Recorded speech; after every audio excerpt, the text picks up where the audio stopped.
हाँ जी, नमस्कार दोस्तों। कैसे आप सभी? उम्मीद करता हूँ आप सभी अच्छे होंगे और अपनी तैयारी भी बेहतरीन तरीके से कर रहे होंगे। दोस्तों, जैसा कि आप सभी को विदित है, आप सभी की डिमांड पर ही सुबह 9 बजे ये इस प्रकार की क्लास होती है, यानी हूबहू मॉडल पेपर के आधार पर ये प्रश्नोत्तरी होती है। एमसीक्यूज क्वेश्चन हम हल करते हैं। आज सुपर फास्ट करेंगे, आपका समय बिल्कुल भी ज़ाया नहीं होने वाला। सुपर फास्ट रहेगा, आपको हर एक क्वेश्चन का आंसर देना है, बड़ी शिद्दत के साथ में पढ़ना है और आखिर में आपको इन 50 में से कितने सवाल आप सही करते हैं वो आपको कमेंट करके बताना है कि सर मेरे आज इतने प्रश्न सही हुए हैं। अवश्य बताना दोस्तों, मैं वेट करूंगा। चलिए शुरू करते हैं आज का पहला क्वेश्चन। राजस्थान बजट 2022-23 के अनुसार पालनहार योजना में 0 से 6 वर्ष की आयु के बच्चों हेतु राशि बढ़ाकर कितनी की गई? तो दोस्तों याद रखना, ऑप्शन सी को आप लोग लॉक कर देंगे। 1500 रुपये राशि को बढ़ा दिया, यानी पहले कितनी थी? पहले देखो, इसको 500 से बढ़ाकर जो है 1500 की है। ठीक है, 500 रुपये पहले थी, अब जो है 1500, यानी कि 1000 रुपये बढ़ा लिए गए, 1500 कर दिए। और जो 6 से लेकर 18 वर्ष के जो बच्चे हैं उनके लिए 2500 रुपये प्रति माह कर दिया है। पहले इसके जो हुआ करते थे 1000 बढ़ाए, मतलब पहले 1500 हुआ करते थे, अब 1000 बढ़ाकर 2500 कर दिए। तो ये चीज़ें भी आपको याद रखनी है। राजस्थान बजट 2022-23 के अनुसार सर्वाधिक आय और सर्वाधिक व्यय वाले क्षेत्र का सही विकल्प आपको बताना है।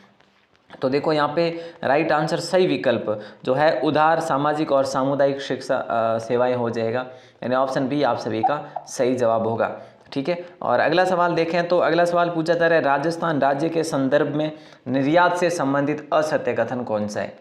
तो देखिए यहाँ पर भी आप सभी का राइट आंसर होगा, मिशन निर्यातक बनो की शुरुआत 29 जुलाई 2020 को हुई। कब हुई? 29 जुलाई 2020 को। देखो असत्य कथन ये 2020 को नहीं बल्कि 2021 को हुई थी। बाकी भी पढ़ने चाहिए मेरे ख्याल से। देखो बात करें तो सर्वाधिक निर्यात की जाने वाली सामग्री अभियांत्रिकी है ना। 2021-22 में कुल निर्यात 52,767 करोड़ रुपए का हुआ, ये भी सही है। राजस्थान निर्यात पुरस्कार योजना 2019 में लागू हुई, लेकिन ये आपका असत्य था, ऑप्शन बी। अगला सवाल है, राजफेड की स्थापना कब की गई? देखिए दोस्तों, राजफेड की स्थापना कब की जाती है? तो याद रखना, राजफेड की स्थापना 1957 में की जाती है। ठीक है, इसका मुख्यालय कहाँ पर है? आपको पता है, हमने कई मरतबा बात करी है, इसका मुख्यालय जयपुर में स्थित है। अगला सवाल देखिए कि असुमेलित युग्म कौन सा है? असुमेलित युग्म आपसे पूछा जा रहा है, तो कहीं ना कहीं राइट आंसर आप सभी का हो जाएगा। बोले सर ऑप्शन बी नारायण सागर जो है ना, ये पाली में दे रखा है, जबकि ये गलत है। तो नारायण सागर आखिर कहाँ पर है? आप सभी को पता होना चाहिए, नारायण सागर अजमेर में है। ठीक है, कहाँ पर है? अजमेर में, सभी को पता है। ठीक है, सावन भादो कोटा में है, चाकन बूंदी में है, हथिया देह जो है 12 में है। राजस्थान लघु विकास देखिए, राजस्थान लघु उद्योग विकास निगम, जिसे आप राजसी को कहते हैं शॉर्ट में, द्वारा संचालित राज्य स्तरीय विक्रय केंद्र किस स्थान पर नहीं है? ऐसा सवाल किया जा रहा है। तो याद रखना, ये जयपुर, दिल्ली, उदयपुर, कलकत्ता में है। जयपुर में है, दिल्ली में है, उदयपुर में है, कलकत्ता में है, लेकिन जोधपुर में नहीं है दोस्तों, यानी ऑप्शन सी आप सभी का लॉक हो जाएगा। अगला सवाल है, वार्ड पंच अपना इस्तीफा किसे पेश करता है? वार्ड पंच जो है ना, ये अपना इस्तीफा जो है ना किसे पेश करता है? उप सरपंच को, सरपंच को, ग्राम विकास अधिकारी को, या फिर खंड विकास अधिकारी को? तो याद रखना, ये सवाल बहुत इंपॉर्टेंट है। ऑप्शन डी को लॉक करेंगे, खंड विकास अधिकारी को। ठीक है, जैसे आप लोग कहते हैं बीडीओ, वार्ड पंच, उप सरपंच और सरपंच, तीनों के तीनों बीडीओ को ही देते हैं ये। ब्लू पोल्ट्री के संदर्भ में असत्य कथन आपको बताना है। देखो ये जयपुर की प्रसिद्ध है, शुरुआत 1835 में प्रताप सिंह के समय हुई है, ये सही है क्या? नहीं सर, ये राम सिंह के समय हुई थी दोस्तों। कब हुई थी? राम सिंह के समय। ठीक है, और कृपाल सिंह शेखावत ब्लू पोल्ट्री के प्रसिद्ध, बिल्कुल सही है। तो सभी कथन तो सही थे नहीं, है ना। तो ऑप्शन बी आप सभी का लॉक हो जाएगा, क्योंकि राम सिंह के समय ब्लू पोल्ट्री राजस्थान में जयपुर में आई थी। आर्थिक समीक्षा 2021-22 के अनुसार कुल प्रचलित भूमि जोत की संख्या जो है, ये आपका अगला सवाल पूछा जा रहा है, जिसका राइट आंसर होगा ऑप्शन सी। बिल्कुल अच्छा सवाल है, 76.55 लाख। आप सभी कह रहे हैं सर स्पीड रखिए थोड़ी, इसीलिए मैं स्पीड रख रहा हूँ। और अगला सवाल देखिए, आर्थिक समीक्षा 2021-22 के अनुसार उज्ज्वला योजना का संबंध किससे है? उज्ज्वला योजना का संबंध एलपीजी कनेक्शन से है, यानी गैस कनेक्शन से है, याद रखना। ठीक है, सॉरी, उज्ज्वला योजना, 2021-22 आर्थिक समीक्षा के अनुसार तो ये उज्ज्वला योजना एलपीजी के कनेक्शन से पहले संबंधित थी, लेकिन अभी यहाँ पे आपका राइट आंसर ऑप्शन सी होगा। ठीक है, देखो यहाँ पर पूछा क्या जा रहा है आपसे, अगर पीएम उज्ज्वला योजना का पूछे ना तो आप कह सकते थे एलपीजी कनेक्शन, में खुद कंफ्यूज हो गया। लेकिन याद रखना ये जो उज्ज्वला योजना है ना आर्थिक समीक्षा के अनुसार जो दी गई, ये देह व्यापार में लिप्त महिलाओं का जीवन सुधार करने के लिए योजना चलाई गई। 9 डिग्री चैनल जो है ना ये कहाँ पर स्थित है दोस्तों, 9 डिग्री चैनल कहाँ पर स्थित है, ये आपसे सवाल किया जा रहा है। मिनिकॉय और लक्षद्वीप के मध्य है ना। ध्यान रखना दोस्तों, मिनिकॉय और लक्षद्वीप, और मालदीव और मिनिकॉय में यहाँ पर 8 डिग्री चैनल जो है यहाँ पर है। ठीक है, और 10 डिग्री चैनल कहाँ पर है, वो अंडमान और निकोबार पर है, अंडमान निकोबार पर है। ठीक है, अगला सवाल आपसे क्या कह रहा है कि सूची फर्स्ट को सूची जो है सेकंड से आपको मिलान करना है। पंजाब हिमालय, कुमाऊं हिमालय, नेपाल हिमालय, असम हिमालय। तो देखिए दोस्तों राइट आंसर आप सभी का हो जाएगा ऑप्शन बी को लॉक करेंगे हम। देखो पंजाब हिमालय सिंधु सतलज नदी है वहाँ का, तो वहाँ पर है। ठीक है, और बात करें तो कुमाऊं हिमालय सतलज काली है, और नेपाल हिमालय की बात करें काली तिस्ता है, और असम हिमालय की बात करें तिस्ता ब्रह्मपुत्र नदी है। तो यहाँ पे ऑप्शन बी आपका एज इट इज सही आंसर हो जाएगा दोस्तों। ठीक है, अगला सवाल देखो, कोपेन के जलवायु वर्गीकरण में ए दर्शाता है, ए क्या दर्शाता है, ये आपसे सवाल किया जा रहा है। आप कहेंगे सर उष्णकटिबंधीय जलवायु दर्शाता है, यानी ऑप्शन सी आप सभी का सही जवाब होगा। निम्न में से कौन सा युग्म सही है। दुग्धधारा जलप्रपात ये कहाँ पर किस नदी पर है, कुंचिकल किस पर है, जोग जलप्रपात कहाँ पर है, हुंडरू जलप्रपात कहाँ पर है। तो राइट आंसर जो है आप सभी का क्या हो जाएगा, आसान सा सवाल है। आप कहेंगे सर ऑप्शन सी को लॉक करेंगे, जो है ना कौन सा युग्म सही है। देखो जोग जलप्रपात जो है ना ये आपके शरावती नदी पर स्थित है ना। ठीक है दोस्तों, कुंचिकल जो जलप्रपात है आपका ये कहाँ पर है, ये वराह नदी पर स्थित है, वराह नदी पर, कर्नाटक में, आपको कई मर्तबा बता चुका हूँ।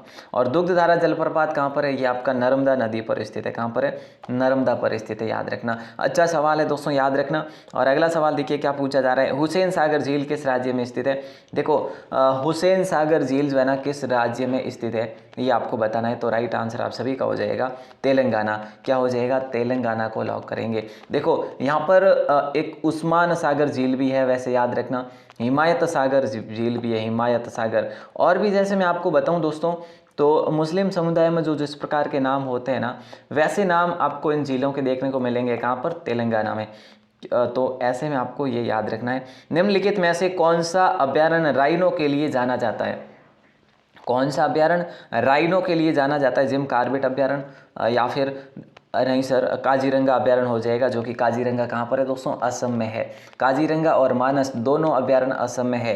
ठीक है, और गिर अभ्यारण्य गुजरात में है, और जिम कार्बेट आपका कहाँ पर है, उत्तराखंड में है ना, जिम कार्बेट। और आगे बढ़ते हैं, अगले सवाल को देखते हैं। कान्हा एमपी में है। ठीक है, गंगा 5, गंगा 11 और डेक्कन 101 निम्न में से किस फसल की आनुवंशिक परिवर्तन किस में है दोस्तों, ये आपसे सवाल किया जा रहा है। तो याद रखना ये मक्का की नस्ल है दोस्तों, किसकी है, मक्का की नस्ल है।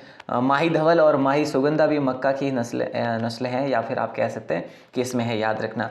अच्छा सवाल था आपका। और आगे बढ़े, अगले सवाल की बात करें।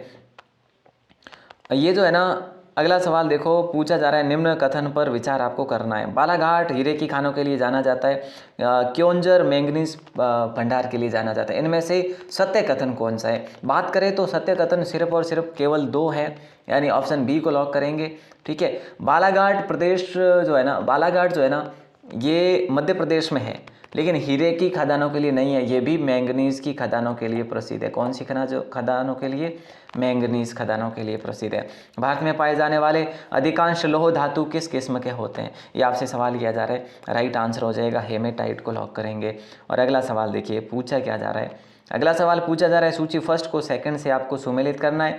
तापीय विद्युत परियोजना दिया है और आपको प्रदेश भी दिया है। देखो बरौनी कहाँ पर है, खरगोन कहाँ पर है, रामागुंडम कहाँ पर है, सिमहाद्री कहाँ पर है। देखा जाए तो अगर आपने पढ़े हैं तो आप इजीली कर पाएंगे, अगर नहीं पढ़े तो ऐसे प्रश्नों पर बिल्कुल भी इन प्रश्नों पर ध्यान देना ही नहीं है। अगर आप 1-2 बार देख लो कि अगर समझ आ रहा है तो ठीक है करो, नहीं तो इसको इग्नोर करना बेटर रहता है, स्किप करना बेटर रहता है, क्योंकि आप सभी को पता है नॉर्मलाइजेशन होगा इसमें। ठीक है, तो यहाँ पे जो है आपका राइट आंसर क्या हो जाएगा, बोले सर ऑप्शन जो है ए को लॉक करेंगे।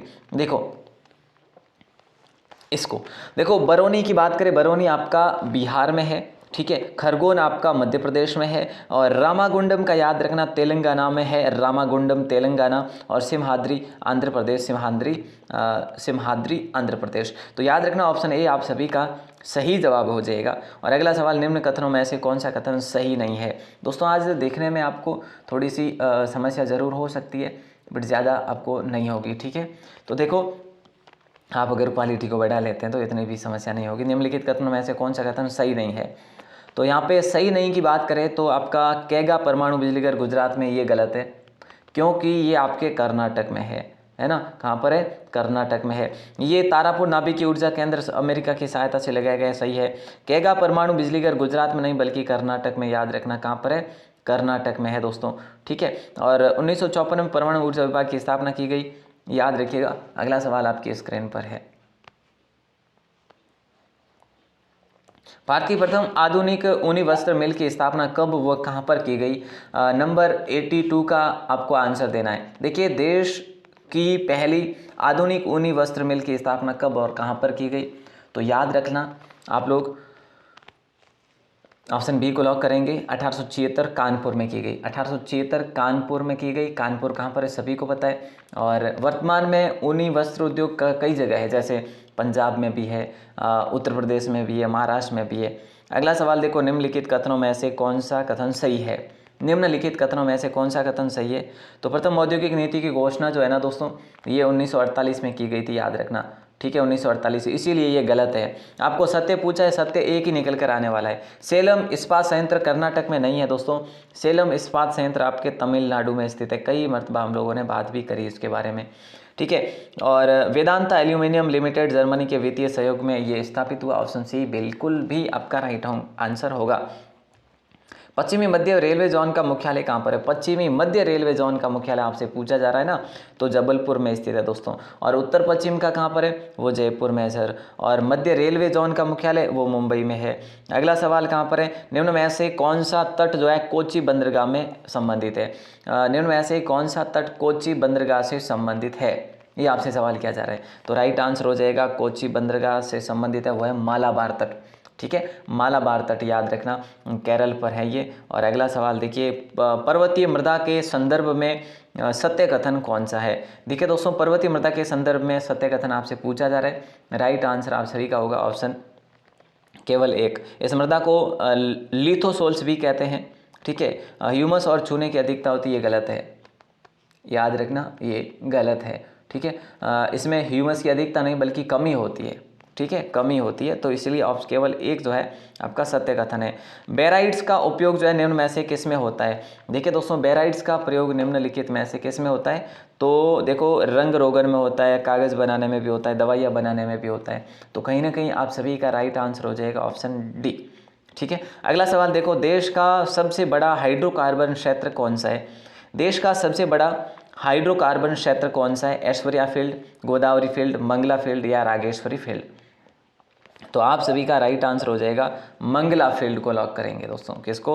मंगला फील्ड को। और अगला सवाल देखिए 89 आप सभी से पूछा जा रहा है। देखो ये सवाल बहुत इंपॉर्टेंट है, मंगला फील्ड वाला है ना। ये कहाँ पर पड़ता है मंगला फील्ड? बाड़मेर में पड़ता है।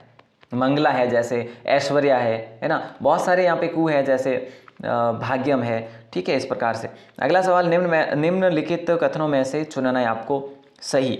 2011 की जनगणना के अनुसार राज्य के 18 जिलों में लिंगानुपात राज्य के औसत से कम है। 12 जिले का लिंगानुपात राज्य के औसत लिंगानुपात से बराबर के लगभग बराबर है। तो उनमें से कौन सा सही होगा?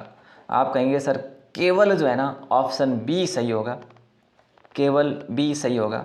बाकी 2011 की जनगणना के अनुसार 18 जिलों में लिंगानुपात राज्य के औसत से कम है, ये गलत है। ये 15 जिले ज़रूर है, 18 नहीं है, 15 जिले ज़रूर हैं, ठीक है, जो कि 928 है राज्य की लिंगानुपात, तो 928 से भी कम है, याद रखना, ठीक है। अच्छा सवाल है दोस्तों, और आगे बढ़े और अगले सवाल की बात करें। राठी क्षेत्र राजस्थान में किस दिशा में पड़ता है? राठी क्षेत्र राजस्थान में किस दिशा में पड़ता है? उत्तर, पश्चिम, दक्षिण और पूर्वी। देखिए राठी क्षेत्र जो है ना अपने पश्चिम में पड़ता है, यानी ऑप्शन बी को लॉक करेंगे, है ना। देखो कई बार आप ऐसे प्रश्नों में कंफ्यूज हो ही जाते हैं। तो देखो बीकानेर है जैसे, है ना, और जैसलमेर है, पूर्व साइड में ये, सॉरी पश्चिमी साइड में ये पड़ता है। ऑप्शन बी आप सभी का लॉक होगा। निम्न में से किन्हें राज्य धरोहर घोषित किया गया? देखिए दोस्तों, निम्नलिखित में से किन्हें राज्य धरोहर घोषित किया गया? ऊंट, साइबेरियन सारस, मोर या चिंकारा? तो राज्य धरोहर की बात करें तो ऊंट को भी किया गया और चिंकारा को भी किया गया। राज्य धरोहर की बात हो रही है, ठीक है। तो 1 और 4 को लॉक करेंगे।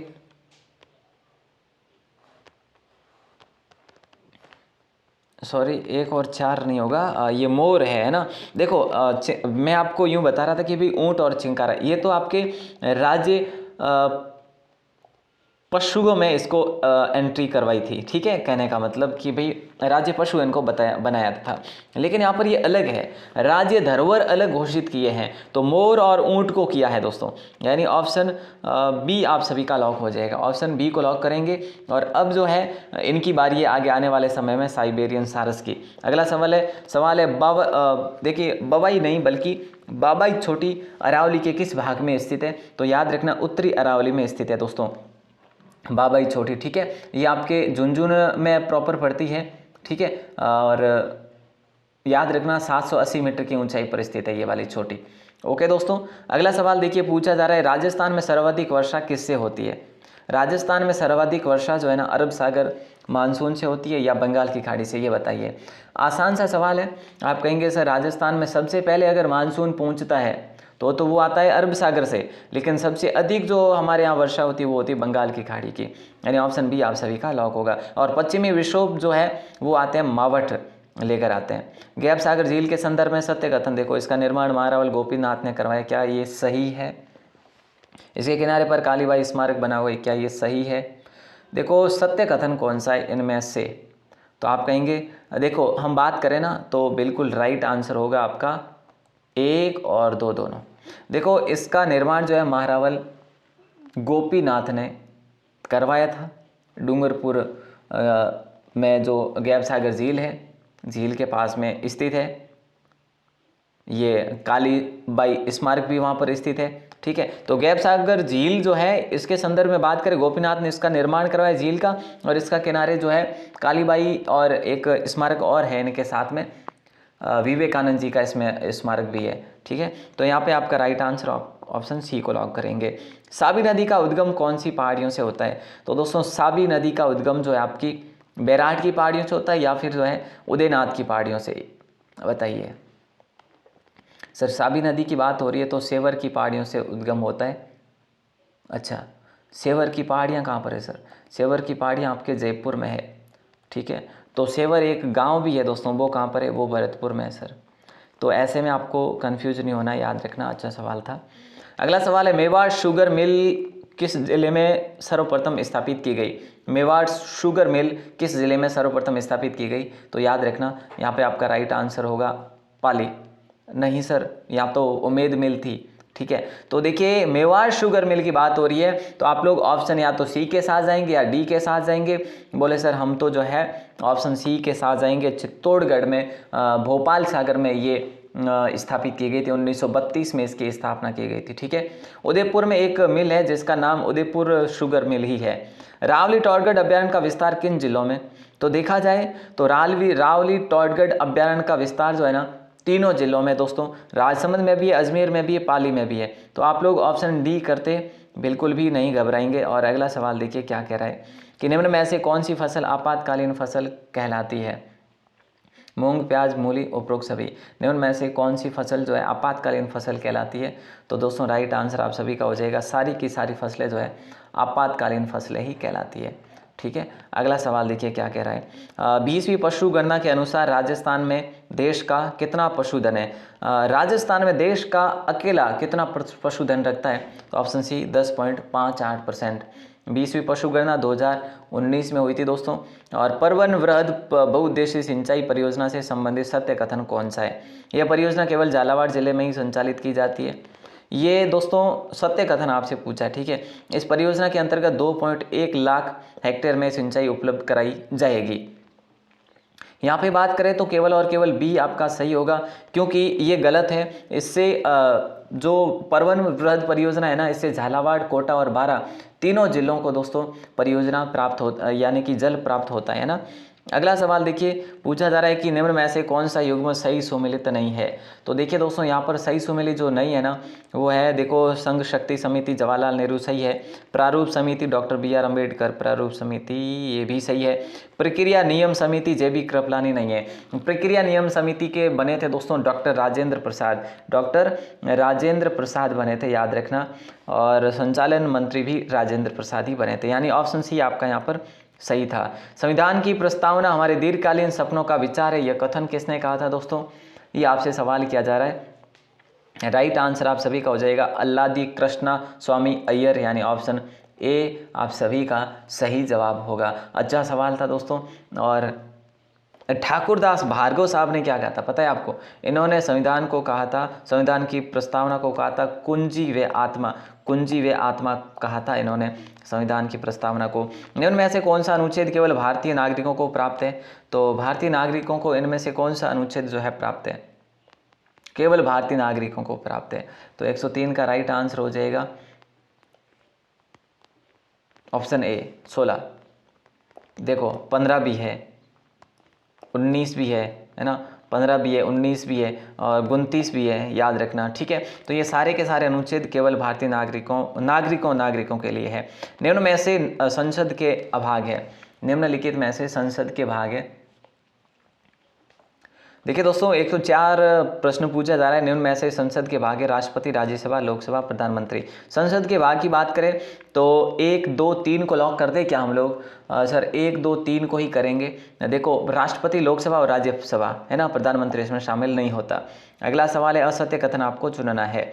देखिए असत्य कथन की बात करें, कथनों का चयन आपको करना है। उपराष्ट्रपति को हटाने का प्रस्ताव लोकसभा से ही शुरू किया जा सकता है। भारत का उपराष्ट्रपति ही राज्यसभा का पदेन सभापति होता है, ये तो सही है ना।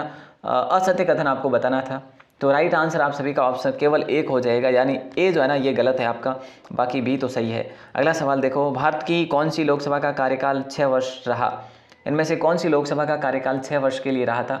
तो वो रही थी 1971 से लेकर 77 तक, वो तब की बात है दोस्तों, और उस समय 5वीं लोकसभा थी। तो 5वीं लोकसभा ऑप्शन ए में है, बिल्कुल सही करेक्ट आंसर होगा आपका। संविधान के किस भाग में राज्य का विधानमंडल उल्लेखित है? संविधान के किस भाग में राज्य का विधानमंडल उल्लेखित है?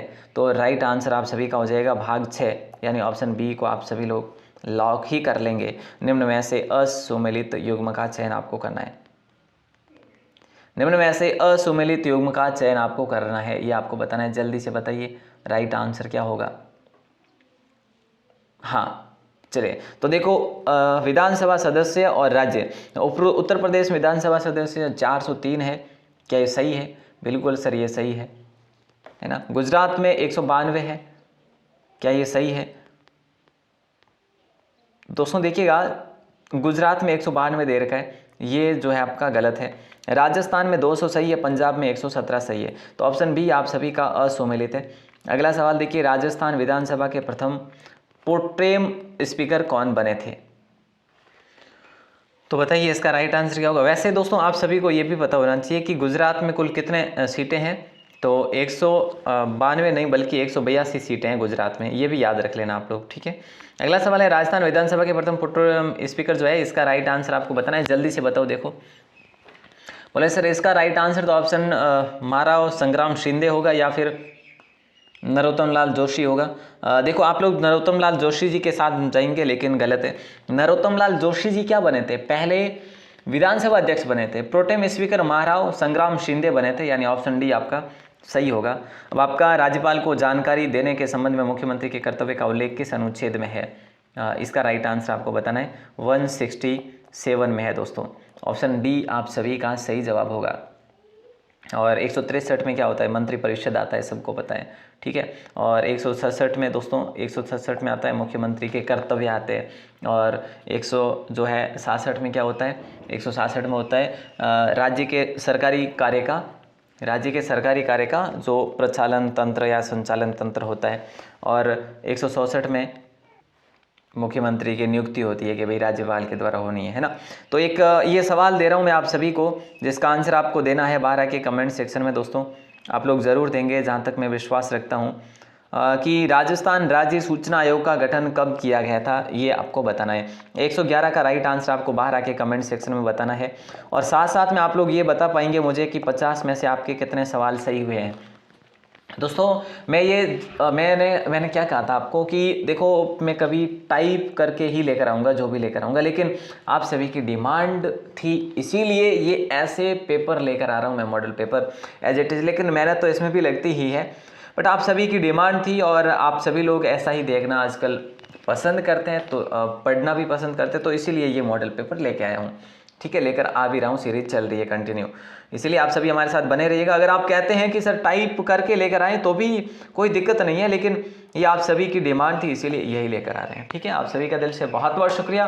क्लास को शेयर ज़रूर करना अगर बेस्ट लगी हो तो, और अपने मित्रों को भी अवगत कराएं हमारी क्लासेस के बारे में कि भाई ये अपनी क्लासेस होती है इस टाइम में।